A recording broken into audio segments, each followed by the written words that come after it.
Why, hello there. Breezy here.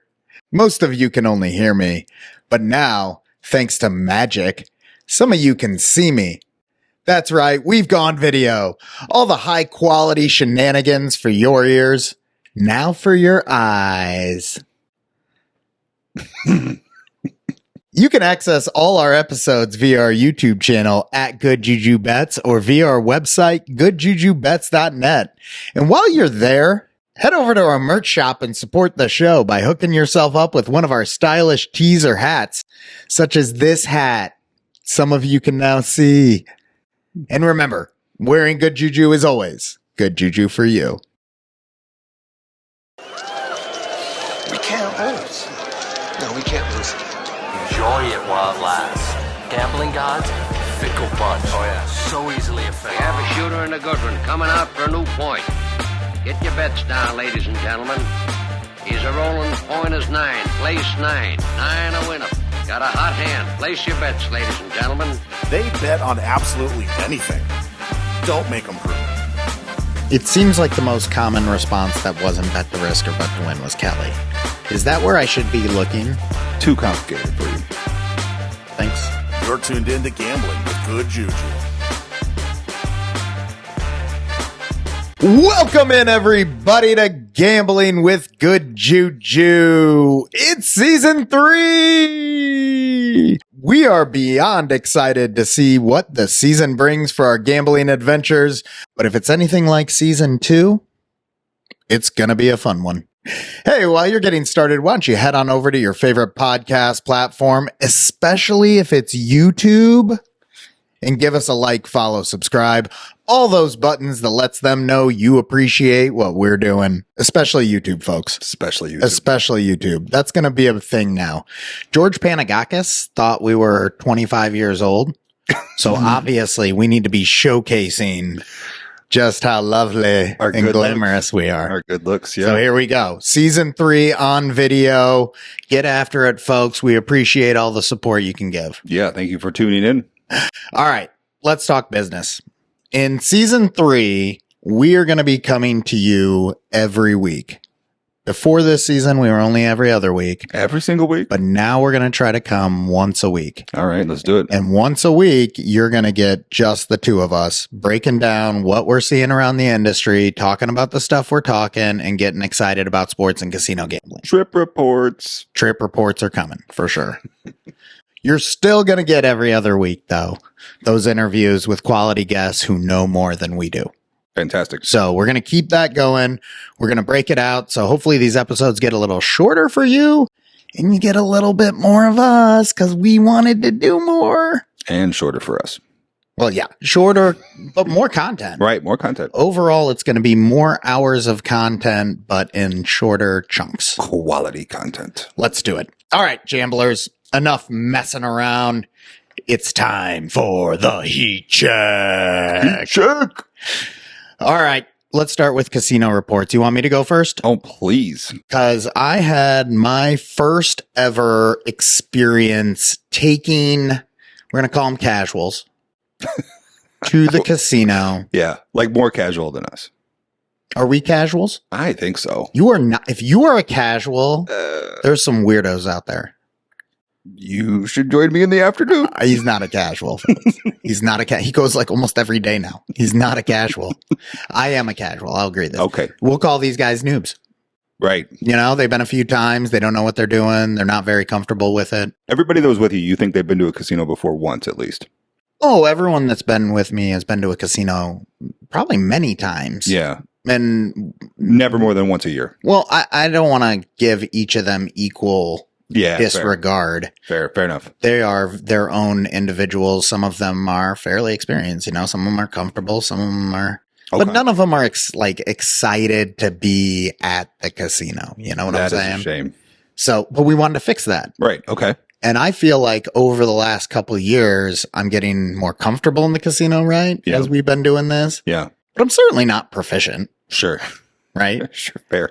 But one thing I think I've gotten proficient at is showing people how to just relax and enjoy the casino. Yeah. Almost being like a little host tour guide. Well, there's three things I've noticed Okay. that are kind of a concern for folks when they head into the casino. Yeah. And they're not comfortable there, right? So there's the comfort with the games themselves, like knowing how to play them, what the rules are, what you do. Yeah. There's comfort with the people around you.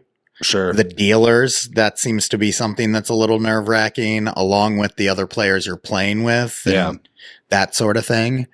Risk tolerance seems to be a big issue that we don't run into quite as much with ourselves that maybe others run into a little bit more. Like the idea of sitting down with $100 at a table. Yeah. And the thought of losing it in 10 minutes is frightening. To some people. Yeah. Yeah. So how do you approach the casino with them? Yeah. I tested it out. I was in St. Louis for the bragging rights game. Illinois beat Missouri. That was awesome. Nice. And we went to the DraftKings casino there. Oh, I never been. There's a DraftKings casino right on the Casino Queen. Yeah. And it's on the Illinois side? It's on the Illinois side. Yeah. You just hop in an Uber, went over there. Is it a riverboat? Oh, man. Oh, sorry for asking a weird question. I don't know. Yeah, fair enough. I don't know what it was when I don't think so. Yeah. I don't think so. All right. Anyway, back on track. Yeah. So anyways, thought through with them. Okay, I'm going here. I've been enough times. I know if I say, hey guys, let's go walk up to a craps table, throw $500 down and see what happens. No one's going to have a good time. Worst case scenario, we end up trying to wait for the cheapest blackjack table they have there so that two of us can get on the table and the other two stand behind them or something. Right. So I was like, no, we're going to fix this. We're going to go and we're going to make sure we have a good time here. So there were a few steps that I took to showing noobs. You want to know what they are? Yes, please. Okay. Step number 1, when you get in there, get them a drink. Okay. That's simple. A little lube. You may be racing to the table, right? You may be like, I'll get a drink 15 minutes in, one of the cocktail waitresses. They have waitresses. Yeah. They actually probably prefer the drink first. Right. Fair enough. So go in, get yourself a drink, and then find the least scary thing you can do in this casino. Yeah. And for me, it's the group slop hole. Yeah. How many times do I talk about the group slop hole? Unfortunately, I did probably put a little bit of a damper by trying to do a loop to find Crazy Money Deluxe, the Sky Wheel. But I knew quickly, I was like, dude, you got to abandon this and get them on a machine quick so that they're having fun. Right. So we all go up and put in 20 or whatever. And I end up putting in for even like someone was like, I don't have $20 on me. I was like, okay, I gotcha. I want you to participate in this. Right. I want you to, right. Because when we hit this, I don't want you missing out. Right. You know? Yeah. So put that money in, did not win, but we cashed out. Oh. So we didn't run it all the way down. Okay. We bet it for a while. And then we got some back. What's the cruise size here? Cruise size 4. Okay. 4 of us. Yeah. So you had $80. So everyone had a drink. We stood around there. Push the button. Yeah. Watch the piggies or the chickens or whatever. You don't do a group slot pull for too long. You know, you want to get it to do its ring or register or whatever the bonus is if you can. And if it pays you back, gets you some money, go with it. If not, move on. Yeah. So you don't want to be there too long. So after that, then we went over and we went to a video blackjack machine.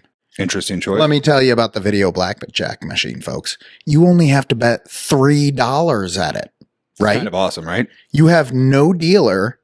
And if you don't do anything, it just doesn't deal you that hand. Right. So it's the easiest thing to do. You can sit 3 guys, you know, around the video blackjack machine and you can talk to them about strategy. Yeah. Like at one table. Yeah. Like one person said, oh, you always split your 10s to one of the other guys. And I was like, no, that's the exact opposite. You never split your 10s. Right. Never split your 10s. You know, and so like I went through and we just were able to talk through the game and talk about, well, like, here's why you do this and here's why you do that. Kind of like you were doing with bubble craps, which we can get to in a minute with me. And how much more comfortable to do it at a video game than at a $10 table with a dealer and somebody that's thinks they're going to make a living and freaking out. It's a big difference to some people to throw a couple 20s into a machine versus throwing down $100 on a table too. Yeah. Also, risk like tolerance. It's cheap. Yeah. You don't have to interact with anyone. And if you're taking someone who doesn't know what they're doing, you can talk to them the whole time. Take your time, you know, get a cocktail waitress going by, grab a drink, that sort of thing. And it's almost like an entry exam. Like, you ask somebody, hey, you know how to play blackjack? It's like, of course, I can count to 21. Yeah. But it's like, okay, let's play a little video blackjack and see where you're at. Yeah, let's see how you go. See where your chops are. Right. So you warm up with a couple games there. You play that for a little while, and then it's like, okay, I've had a couple drinks maybe. At that point, take a break if you want. Like, we're not stressing it. Like, when you wander around the casino, there's a bunch of different options. If you spend 20 minutes with each option, you can spend a couple hours there and have a good time, and you didn't spend more than $40 or whatever. But we did want to do a table game, Okay. So you go get another drink, and that's when we took them over to roulette. Roulette is, for people who don't really love gambling, the ultimate table game. It is awesome. You can't really screw it up. The only way you can screw it up is by trying to take your chips off the table too early. They don't like that. They do not like that. And let me tell you, roulette dealers, it is hard. It is hard to not take your money when they pay you. Any other game you're playing, they give you your money, you take it. Right. And they're doing their job. And roulette, they're like, no, don't touch that until I remove. What is the piece? The plunger? The plunger, until they remove the plunger. So we took them over there, and I tried to do Stevie's strategy, which, by the way, I've got it pegged now. Yeah, it's pretty awesome, Stevie's strategy, real quick for the audience. Stevie's strategy at roulette. Yeah. You take $100, folks. Right. Gives you 5 bullets of $20. Yep. You take 1 bullet, $20. You put 10 on the third. You put 10 on the second third. Obviously, when the first third and the 00 don't hit, and it hits one of yours, because that's what's going to happen. Obviously. Then you get paid double on one. You move it over, and you kind of play them back and forth on these until you can build up the rack a little bit. So when you hit so in the second step, right, you've got $20 on one and $10 on the other. Yeah.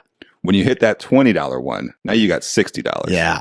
That's your best case scenario. Then you take those three $20 and put them on the outside. Yeah. Yeah. So your first step is 10 on each. If you hit one of them, then you got 20 on one and 10 on the other. Yep. Then if you hit the 10 again, you just repeat the process. Do it again. Yeah. If you hit the 20, you've got 40 on one and 20 on the other. But instead of doing that, you move it to the odd or even, the second third or first third, and the red or the black. Yeah, first half, second half. It's fun. Yeah, it is super fun. And then if you hit the first third when you're playing this and you go bust on it, you've got 4 more bullets in the tank.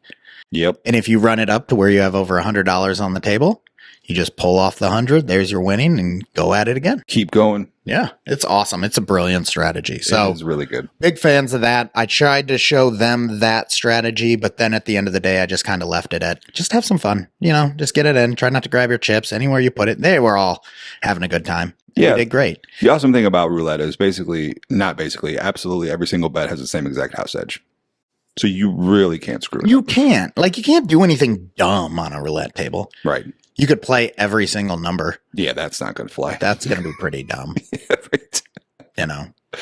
But yeah, sans that. So anyways, yeah, I had a great time. It was a fun experience. And my favorite takeaway is I feel like I'm getting comfortable. Like I can go to a casino with 10 ton. Maybe I'll look a little bit like an idiot, but I can go and gamble with him. Yeah. I can a seasoned pro. Yeah, like a seasoned gambler. I can also go to the casino and show people who don't know what they're doing, hey, here's how, just relax. We're going to have a good time. Which is probably more valuable. It's way more valuable because I'm going to use it more in my life. Yeah, I do. Now that I go to the casino a lot, I do appreciate going with people that don't go again. Because before it was like, nah, I got to get down to business. I'm not helping you. Go get a drink. I don't care. I'll be at the table. You're way less stressed about it now. Yeah, totally. Because it's like, I've already been there once today. Yeah, you do whatever you want. Exactly. And if you don't get to do what you want today, you can go tomorrow. Bingo. So yeah, kind of getting into the mold of it, the mix of it more. I don't know. I didn't announce this to the audience, but my goal on the casino side of things this year is to go from ruby to sapphire. That would be with Boyd rewards, not even like a real 750 tier credits. Dude, how about Kurt being double diamond or whatever, diamond plus on Caesars, and he doesn't even know how to utilize it? Yeah.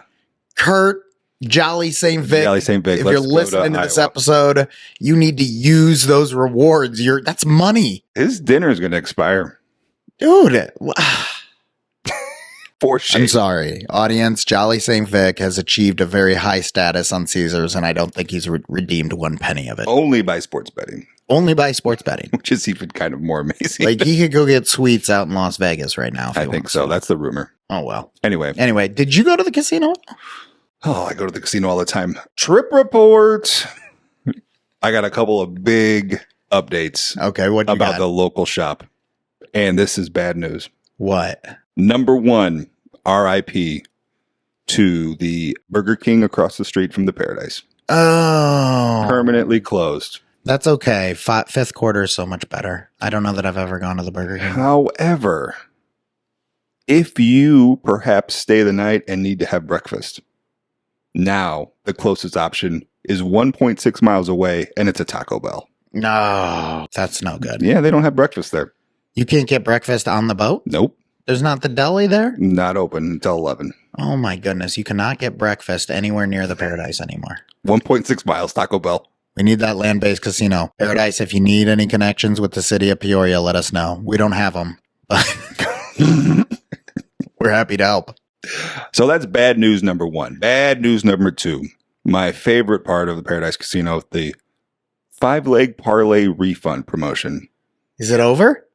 It's not over. Now, I did kind of hack this to begin with, where I got a push. And I showed up. I'm like, hey, I only lost one, like you said. Mm-hmm. I'd like my money back. And he called in the man, and they reprogrammed the computers to give me my refund, right? Mm-hmm. It was awesome. That's sounds like not a sports book doing things for you. Yes. And so then, of course, I maximized the edge and only bet first half college basketball sides so I could push as much as possible. Or my other little game was questionable NBA props. So if the player was questionable, it had a higher chance to push, right? Right. So after doing that for a couple of months, they figured it out. And the last time I went in there to try to get my refund for a ticket where I had lost one leg and pushed on one, he's like, oh, yeah. I'm like, hey, remember we fixed this a couple months ago? He's like, yeah, we did. I guess you could say we changed the terms on you. And I was like, well, it was fun while it lasted. He's like, yeah, what you have now is a 4-leg parlay, not a 5-leg parlay, because one pushed. I'm like, you got me. I got you first, but you got me back. You said that? No, I didn't say that part. Okay. That would have been great. Yeah, that would have been great. So still playing it. I still think it's a plus EV promotion, but not nearly as many refunds are going to be in my pocket now. Okay. All right. Well, do you feel you were responsible for getting the terms of the promotion changed at the Paradise Casino? Both times. I mean, that's it, right? That's what we're trying to do. Yeah. You absolutely. uncovered an edge, you exploited it as long as you could, and Right. you got your local casino to have to change their terms because of you. Back. Yeah. Boom. That's a story. Good work. Yeah, that was fun. Yeah. Good job. You're not even disappointed, are you? You're proud. Absolutely. I'm so proud. I'd be so proud of myself. Good job. Good job. Yep. All right. Anything else? I'm good on trip reports. All right. Well, we had, as the title might suggest, Dear Good JuJu. We had somebody write into the show. Oh. Dear Good JuJu. Maybe we'll put like that music on this, right? Like, Yeah. Yeah. Dear Good JuJu, I don't know what to do. Our fantasy football commissioner has resigned. What will we do without him? I'm very frustrated. I don't know a lot about football, but maybe we could nominate someone who knows a lot about fantasy football to take his place. What are your thoughts? Love, Brian. Brian, I just want to say thank you for 1, listening, 2, mailing us in, and 3, setting us up for our next segment. Yes. I don't know who Brian is, but if I can give advice to Brian, what he should probably do is start trying in fantasy football. And if they have a crummy commissioner and a bunch of people who aren't paying attention in the league, he should take advantage of that. Or stop playing fantasy football. All right, let's get to our next topic. In memoriam, Sicky's Fantasy Football League. Uh-huh. The time is upon us. A fantasy football season in the books. For us here in the studio, it was a season of turmoil. Between our lives, the show, real gambling, Bubble craps. it just doesn't hit the same. I was down and out in all three of my leagues, dealing with real life and definitely not regularly setting my lineup. Yet, about 2 months in, I looked at the standings and realized something. 2 of my 3 leagues were so bad, I was still in the playoff hunt. And in one of them, I could win. All it took was a modicum of effort, and boom, I was in the playoffs. But this Sickies league, man, it's a special one. Let's discuss a league where 6 of the 10 teams auto draft, where one member of the league sits and watches his team auto draft. A league that has been stolen from, a league with turnover every single year, a league where you cannot trust you will be paid in full.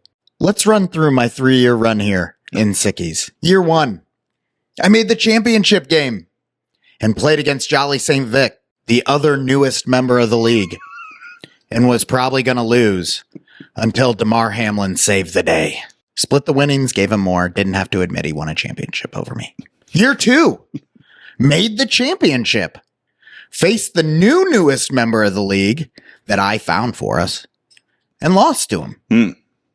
Year 3, sensing a theme here, made the championship, faced the newest member of the league, and won it all. So now I'm left wondering, I'm in this league where I don't have to try, can still get money, won't get all of my money, but probably have about a 200% ROI. Do I remain in this woebegone league of misfit toys, or do I ride off knowing that I didn't try my best and still achieved a massive edge? Right. Juice, what do we do with Sickies? Well, this is what I'm doing. Okay. I'm going to wait until I give it all back before I stop signing in. So you're going to play you're going to play until you've lost more than you've won from that league? I guess. If we're not just going to burn it to the ground. I mean, those guys are like cockroaches. They will keep playing no matter what. They're amazing. This is a credit to them. For the record, It sounds like I'm bashing Sickies, and I'm not. No. These guys are a true credit. Yes. Because they could not care less. They do not try. But yet, year after year, it's not us getting like, hey, guys, you going to do this? Right. They keep coming back from the dead. They like drag it out of the ground. Hey, you see this broken and beaten thing? Yeah. You want to do it again? And it'll be like September 8th and it's like drafts tonight at 6. Yeah. And then the end of the year comes and they're just like, yeah, send them your money. Yeah. That'll happen. God bless it. I love that I was in the league and I am announcing my retirement. I'm retiring from one of my 3 fantasy football leagues. There may be just 1. 2 I stay in. 2 I am staying in. 1 I'm the commissioner of, and the other is the dynasty. Oh, was that what we just talked about? We're talking Sickies. Oh, yeah, of course. Yeah. Right. We're in all 3 together. We can just quit them all. I think I'm going to stay in 2. All Love right. you, Sickies. You guys were fascinating study. If anyone would like to gamble easily with a massive edge, you should find a fantasy football league full of people who don't want to try at all. Yeah. It's a slow burn. It's a slow burn. It is. Yeah. And I think fantasy football may be reaching its natural conclusion for us. It's just a social experiment at this point. Yeah, and when it's not really that social. Right. just an experiment on yourself. We talk more Illinois football in that text thread than Yes. we talk fantasy football. Right. Yeah. Yeah. Right. Good stuff. If anybody wants to do an in-person draft in Peoria, Illinois, call me up. I'm in. All right. All right. One last topic to get to today, and then we're going to put a wrap on season 3, episode 1. We're cruising. Bet to risk versus bet to win. Oh, what a fun one. So let's talk about this, because betting to risk versus betting to win is something that has been on my mind lately. Yeah, you're kind of changing your process a little, right? Well, Or is that I the have punchline? always been a flat 1%-ish Yeah. unit better. And as I've been doing this, with the volume and the top-down betting, it gets to a point where when you do that, it feels like all your plus 150s are way more important than your minus 176s. Right. But then I flipped it to betting to risk instead of betting to win. And now it feels like my minus 176s are way more important than my plus 150s. You don't want to lose those. So what do we do? And what is a happy medium between those in terms of betting? Yeah. So, all right. First of all, I want to thank everybody that participated in our poll. Yes. Because we got like 400 responses, which was amazing. We did get a ton of responses. So let's run down the results real quick. All right. Okay. So we had 4 options. The one that came in first, bet to risk, which is what you're describing now, right? 53%. 53% are betting to risk. That was what I was doing previously. Yeah. That's what I have been for the vast majority of my betting career. Right. Okay. Now, second was bet to win at 28%, which is what you have recently changed to. Right. Yeah. Right. The third, 13 some percent was use your gut. And the last one for funsies was what? And that came in at 6%. And the question was, which best describes how you decide how much to bet? Right. Right. We got some really good, actual, thoughtful responses as well. A couple resonated well with me. I'm going to share real quick. Prop Geek Zeke on Twitter. He said it's if it's a minus money proposition, it's to win. And if it's a plus money proposition, it's to risk. So kind of taking the best of both worlds in your description here, which I think is kind of where I'm at with my strategy currently. We'll get to that in a bit, though. Is the risk number the same as the win number? Like if it's a plus money play, are you betting to a different level of risk every bet? Or are you betting to a flat? I think it's a flat amount that you're winning if it's a minus, and it's a flat amount that you're betting if it's a plus. So do you think so should I make those the same? Like if I'm betting to risk, should I bet to risk $25? And if I'm betting to win, should I bet to win $25? Should those match? That was his, I think, proposal. Okay. Yeah. Elihu, is that how you say his name right? Right. Elihu. He had a great comment. Proper risk is always risk amount, not the to win amount. It doesn't matter in 50-50, but at 2-1, it's a serious error to not differentiate. We also had a lot of comments about the Kelly. Yeah, go ahead. Explain that. So can you break that down? Elihu likes to talk fancy. So what he's saying is what you exactly proposed. If I have to bet all this amount, right, on a minus 200 or something, and I lose, you have all this additional risk that you're introducing to your process, right? Right. So is he always, so what's his? Betting to win? Or does it just differ? Like what's his solution? You know what he says. He says stuff fancy. I know. See? That's what I was like. I was like, okay, I get it. And then I don't get it. Like, What do I do with this information? Go on. Let's go to the next one. All right. Our friend that I also met at Bet Bash, awesome dude who does live streams. Love him. I'm going to spell it out at 8 Rain Bets. I think it's Brain Bets, right? On Twitter. He goes, which he made a fun Monty or Brewster's Millions. None of the above, right? Yes. Talking about units is an abstraction that omits the fact getting dollars down is at least half of the challenge, but +1 on Elihu. So that was a fun comment because that is actually the real challenge I'm facing, right? Well, that's where both you and Kurt are. Like, it's not even falls apart at that point. It's not even a point for me to talk to you guys about what you're doing. Yeah, because you guys are just trying to get down what you can get down. Bingo. Whereas I'm not. I'm not betting to my limit. Yeah. So I have a few edges. One where I really do want to like go after it, right? Uh-huh. And quite frankly, to get around your current emotional state about how much to bet, I basically just take on the plus money ones now. Okay. So I just bet a flat amount into the plus money ones plays, and I don't even really worry about the high juiced ones. You're not betting them? No. Okay. So that's how I'm handling it. You're only betting plus money? What if it's a minus 120? Yeah, of course. I go down to like minus 110, minus 120. Okay. But past that, it's like On the minus 120, are you betting to win?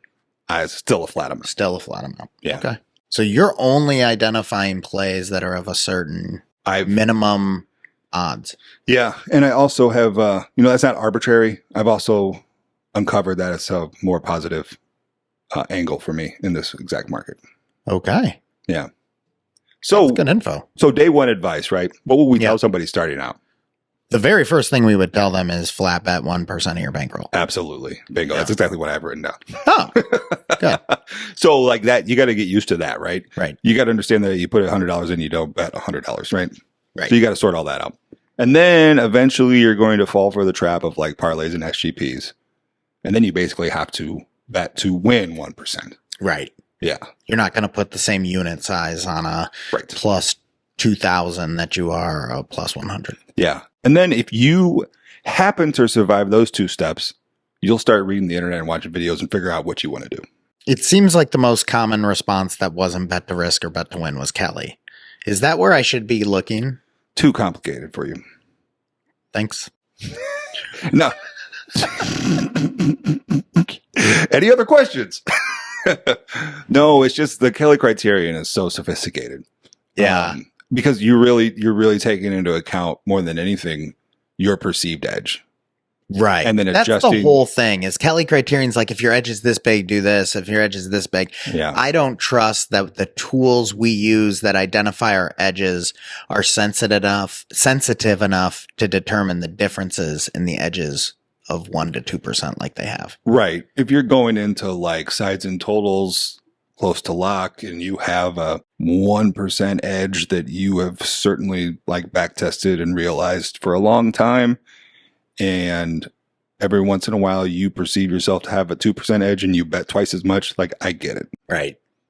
But like high volume proposition bets that we get off on screeners, like you probably don't need to adjust per Kelly Criterion. Someone's out there going, these idiots. Right. Yes, you do. You're leaving a lot on the table. You're leaving money on the table. Right. All right. Well, that's good info. So I think that the betting to risk versus betting to win is interesting to me. The handling the minus odds one way and the plus odds plays another way. Yeah, that's pretty, I think that's pretty standard when you go from like when your range is like minus 150 to plus 150 or something like that, right? It kind of is like, yeah, bet $100 on a plus 150, bet 150 on a minus 150, whatever. Right. Yeah. Okay. All right. That was our big topic for today. You got anything else? It feels like we absolutely cruised on episode 1 of season 3. We did good. We didn't go too far over. You Thanks were for worried joining us. we were going to talk for 2 hours. Well, I did cut a couple things. We've got a lot coming up, folks. Thanks again for joining us. We're going to be introducing guests starting here in a couple of weeks. So we're working on that right now. We'll be back next week talking more. Yeah, we got a lot going on with the video and stuff. Shout out Breezy for sorting this out. This is awesome. The basement looks great. The video looks great. I can't wait to watch this on YouTube. We're going to make progress. We're going to continue to grow and evolve. What we're doing now, folks, we're getting it out there like we do everything. Yeah. And then we're just going to keep steamrolling it up from there. Good juju to your bets. We're going to talk again next week. Welcome to the video podcast of Gambling with Good Juju. We'll talk again soon, folks. Bye. Adios.